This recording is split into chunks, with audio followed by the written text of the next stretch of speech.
शोभा सिंधु दोनों राजकुमार पधार रहे हैं रंगमंच पर। नगर वासियों की भीड़ उमड़ पड़ी, बालक जवान बूढ़े स्त्री पुरुष सब काम काज छोड़कर दौड़े प्रभु के दर्शन के लिए। जनक जी ने देखा बड़ी भीड़ हो रही है, विश्वास पात्र निजी सैनिकों सेवकों को आदेश किया कि उनको विक्षेप न पड़ने पावे, ऋषियों सहित सम्मान के साथ मंच पर लाओ। सेवकों ने जाकर बड़ा मधुर व्यवहार करते हुए प्रजा को रोक रहे हैं, प्रभु के समीप जान दूर से दर्शन कर लीजिए सबको। प्रभु जो ही मंच पर पधारे तो जितने बलवान कुटिल हृदय वाले राजा थे घबरा गए, देखते ही प्रभु को घबरा गए।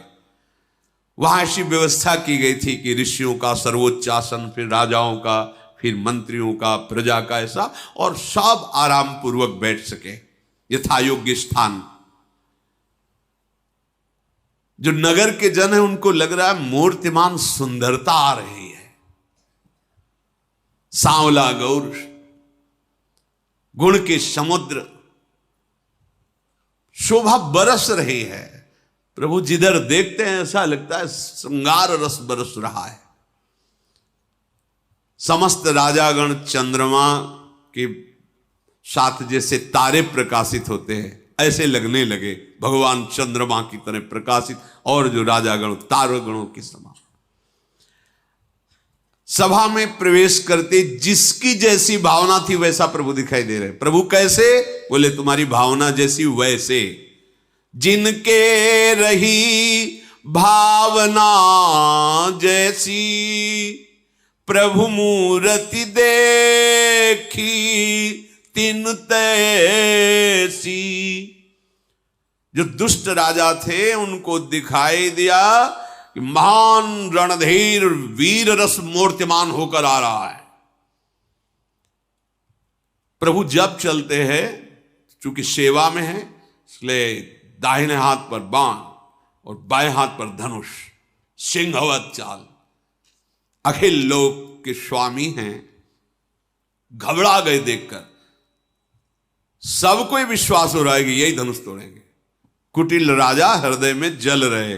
देखो कुटिलता का प्रभाव, आनंद समुद्र को देख के जल रहे हैं। प्रभु को देख करके उनके हृदय में जलन पैदा हो रही। इसीलिए बिना भक्ति के हृदय आनंदित नहीं हो सकता। सामने प्रभु हो तो भी देखो, देखो ना, प्रभु सामने है और वो जल रहे हैं। जो वहां राक्षस लोग राजाओं का वेश धर करके आए थे कि धनुष तोड़ेंगे, जानकी को ले जाएंगे, उन्होंने देखा कि मूर्तिमान प्रचंड काल पधार रहा है। काल, नगर वासियों ने देखा कि ये दोनों तो रूप समुद्र नेत्रों को सुख पहुंचाने वाले आ रहे हैं। जो 9 युवतियां हैं वो अपने अपने भाव के अनुसार देख रही, मानो श्रृंगार रस ही मूर्तिमान होकर पधार रहा है। जो बड़े ज्ञानी जन बैठे थे, ज्ञानियों की सभा है राजा जनक की, वो साक्षात देख रहे हैं परम तत्व पधार रहा है। विद्वान जन, पुराणवेत्ता देख रहे हैं कि विराट रूप भगवान पधार रहे हैं। कुटुंबी जन देख रहे हैं, बहुत प्रिय आ रहे हैं। जैसे परिवार के जन, ऐसे जो उनको लग रहा है बहुत प्यारा बालक है, बहुत नवकिशोर, ऐसा दिखाई दे रहा है। और जो जनक जी और उनकी रानियां और उनकी सेवा में जो हैं, वो बिल्कुल ऐसा देख रहे जैसे मेरा बच्चा पधार रहा है प्रभु को, मेरा बेटा पधार रहा है, ऐसा एकदम वात्सल्य।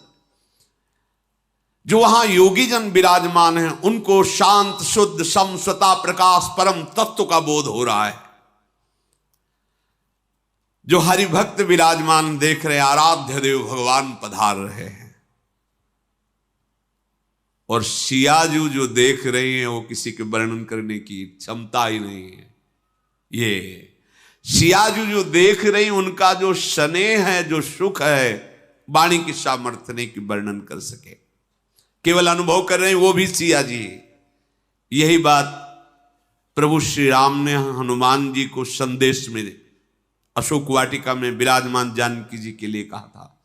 तत्व प्रेम कर मम और तोरा, जानत प्रिया एक मन मोरा, सो मनु रहत सदा तोई पाही, जान प्रीति रस एते नहीं माही। बस इतना है, वर्णन नहीं कर सकते, बस इससे समझ लो मेरे और आपके प्रेम को केवल मेरा मन जानता, वो मन आपके पास है, बस आप समझ लीजिए। कोशलाधीश प्रभु सुंदर सांवले गौर शरीर वाले युगल जब पधारे, रात सभा सुशोभित हो रही है।